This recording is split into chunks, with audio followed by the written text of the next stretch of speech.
মই মিতালী বৰুৱা। মই আজি জেনেৰেল নলেজৰ ওপৰত ক্লাছ এটা কৰিম। এই গোটেই অসমৰ যিমানখিনি আহিবলগীয়া জেনেৰেল নলেজ মই ইয়াত কি কৰি লৈছোঁ, বাছি লৈছোঁ প্ৰশ্নকেইটা। বিভিন্ন প্ৰশ্ন কাকতৰ পৰা মই এইবোৰ সংগ্ৰহ কৰিছোঁ। আজি তাৰে ওপৰত মই 10টা প্ৰশ্ন আলোচনা কৰিম বুলি ভাবিছোঁ।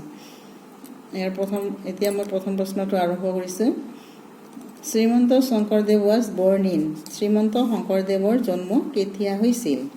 1339, 1559, 1449, 1669। এই 4টা চন আমাক দিছে। ইয়াৰ কোনটো চন হ'ব? 1449 চন।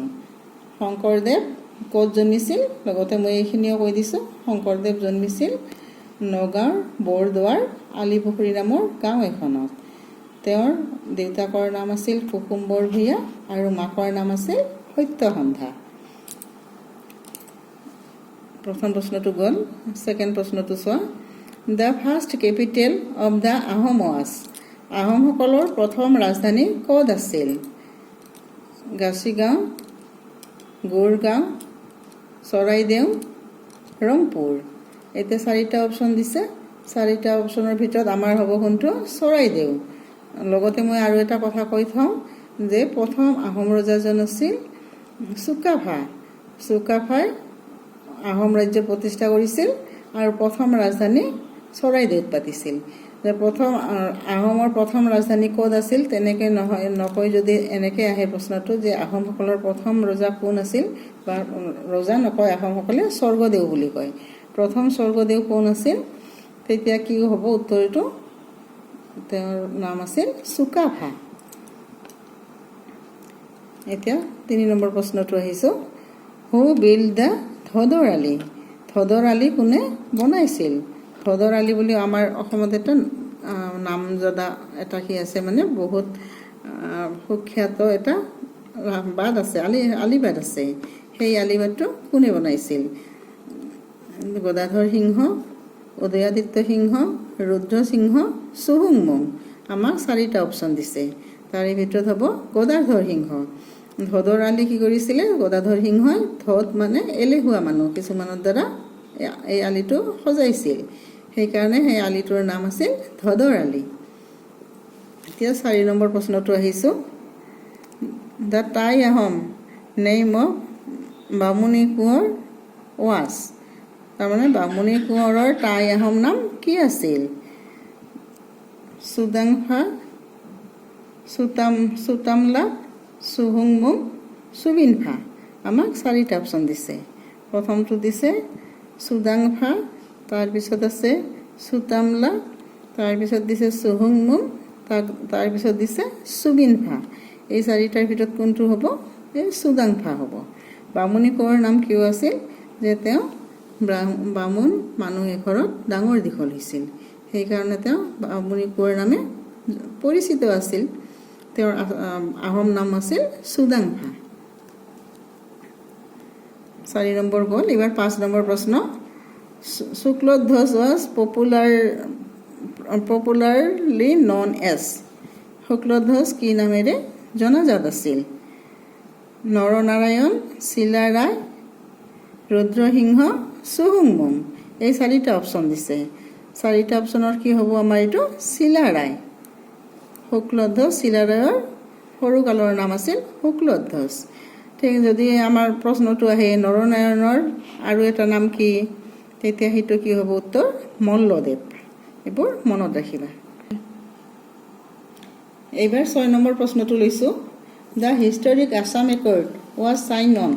ঐতিহাসিক অসম চুক্তি কেতিয়া স্বাক্ষৰিত হৈছিল? আমাক কি দিছে অপশ্যন?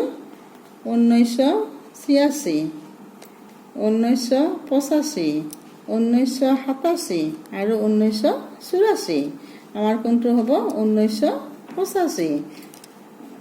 6 বছৰীয়া অসম আন্দোলন হৈছিল আৰু তাৰপিছত 6 বছৰ পিছত 1985 চনত অসম চুক্তি স্বাক্ষৰিত হৈছিল। কিমান চনত? 1985 চনত। নামঘোষা ৱাজ ৰিটেন বাই। নামঘোষা কোনে ৰচনা কৰিছিল? আমাক ইয়াতো 4টা অপশ্যন দিছে। মাধৱদেৱ, শংকৰদেৱ, হৰিদেৱ আৰু দামোদৰদেৱ। কোনটো হ'ব? নামঘোষাৰ ৰচনা কৰা মহাপুৰুষজন হ'ল মাধৱদেৱ।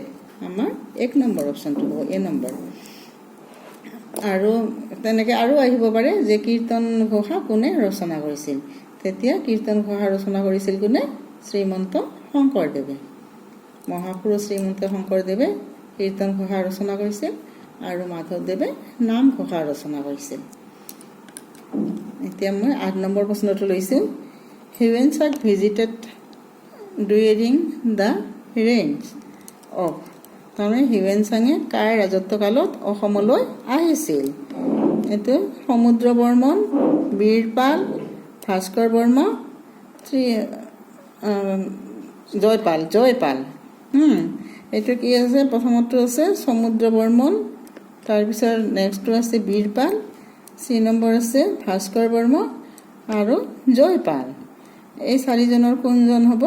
আমাৰ এনচাৰ হ'ব চি, হিউৱেন-চাং। জানো তোমালোকে নিশ্চয় শুনিছা নাম। হিউৱেন-চাং আছিল চীনা পৰিব্ৰাজক আৰু সেই চীনা পৰিব্ৰাজক হিউৱেন-চাঙে কুমাৰ ভাস্কৰ বৰ্মাৰ দিনত অসমলৈ আহিছিল আৰু অসমৰ বিষয়ে তেওঁ ধুনীয়া টকা লিখি থৈ গৈছে। তাৰপিছত 9 নম্বৰ প্ৰশ্ন লৈছোঁ। The first civil surgeon of Assam the first civil servant of Assam was. অসমৰ প্ৰথম অসামৰিক বিষয়া কোন আছিল? আমাক 4টা অপশ্যন দিছে। আনন্দৰাম বৰুৱা, সন্মণি বৰা, শৰৎ ফুকন আৰু মইদুল ইছলাম বৰা। আমাৰ কি হ'ব? প্ৰথম অসামৰিক বিষয়া মানে IAS আছে আনন্দৰাম বৰুৱা। অকল তেওঁ প্ৰথম IAS নহয়, তেওঁ প্ৰথম গ্ৰেজুৱেট আছিল, অসমৰ প্ৰথম চিভিলিয়ান আছিল, প্ৰথম বেৰিষ্টাৰ আছিল। গতিকে আনন্দৰাম বৰুৱা, এইটোৰ উত্তৰ আনন্দৰাম বৰুৱা হ'ব। তাৰপিছত আমাৰ আৰু এটা লাষ্ট প্ৰশ্ন লৈছোঁ, 10 নম্বৰ প্ৰশ্ন। The first Assamese translator of Ramayana. Ramayana কোনে প্ৰথম অসমীয়ালৈ অনুবাদ কৰিছিল? আমাক কি দিছে? অপশ্যন 4টা। প্ৰথমটো দিছে অনন্ত কন্দলী, তাৰপিছত দিছে ভট্টদেৱ, তাৰপিছত দিছে ৰাম সৰস্বতী আৰু ডি নম্বৰ দিছে মাধৱ কন্দলী। আমাৰ উত্তৰ হ'ব মাধৱ কন্দলী। আজিলৈ এইখিনিয়ে। মোৰ যদি ক্লাছটো ভাল লাগিছে মোৰ চেনেলটো লাইক কৰিবা আৰু শ্বেয়াৰ কৰিবা। নমস্কাৰ।